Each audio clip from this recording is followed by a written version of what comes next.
All right, folk.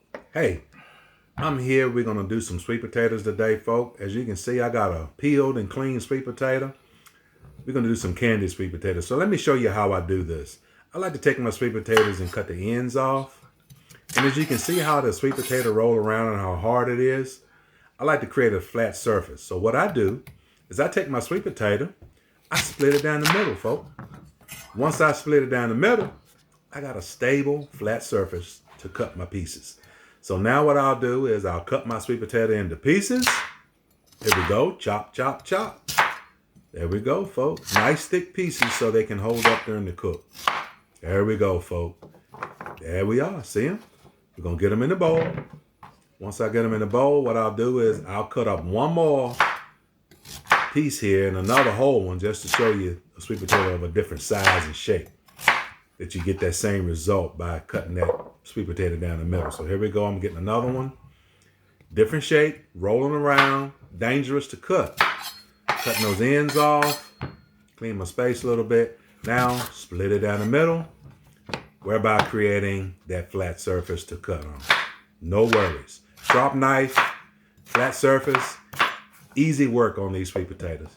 So I'm not going to show you me cutting up all of these sweet potatoes. I'll just finish this one up.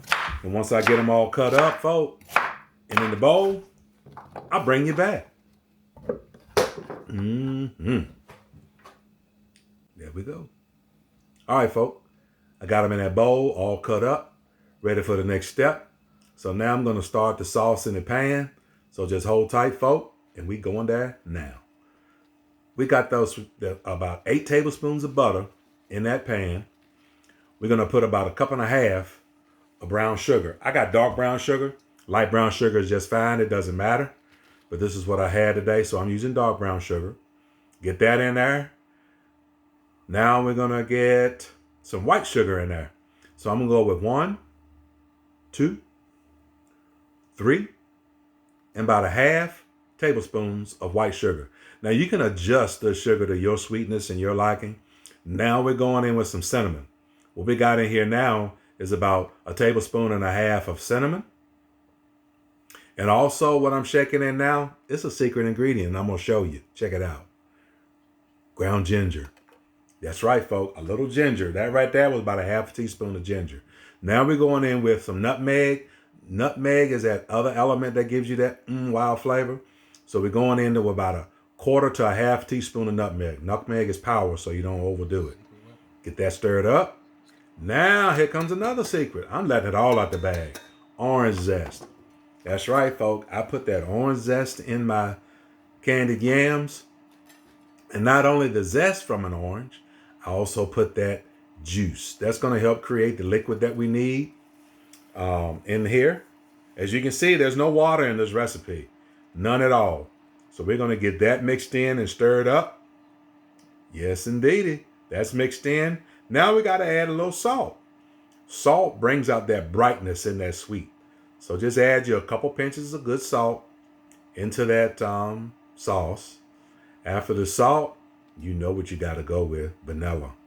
Right now we're going with about a tablespoon of vanilla, but you can add as much as you like to your desired flavor. I added about a tablespoon. We're going to get that stirred up and mixed together. After that, we're coming back with, look at that bubble. We're coming back with those sweet potato, folks. We're going to get those sweet potatoes in that pan, get them all distributed nicely. Once we get them in there, yeah, it's going to be a lot. It's about 4.5 pounds of sweet potatoes. So you can see I got my temper on medium-low. Not real high because you want to cook it a little slow. Stir them around to get that mixed around. Got that lid on. Leave a gap because we want some of that steam to escape, folks. We want a little to escape. We don't want it sealed up tight. All right, folks. Now, it's been about 15 minutes. We're going to give it its first stir. Ooh-wee. Look at that. We can see that steam coming up. We can see those juices starting to develop. See, the sweet potatoes themselves are going to release a lot of water into this dish to help develop and create that sauce. That's why we didn't add any water in the sauce itself. So here we go. Now what I'm going to do is I'm going to get that lid back on. We're going to set a timer for about 15 more minutes. And here we are. 35 minutes. Sweet potatoes on top of the stove. Don't crowd your oven for your sweet potatoes. Cook them on top of the stove and you get this delicious dish. Folk can always say, keep on cooking.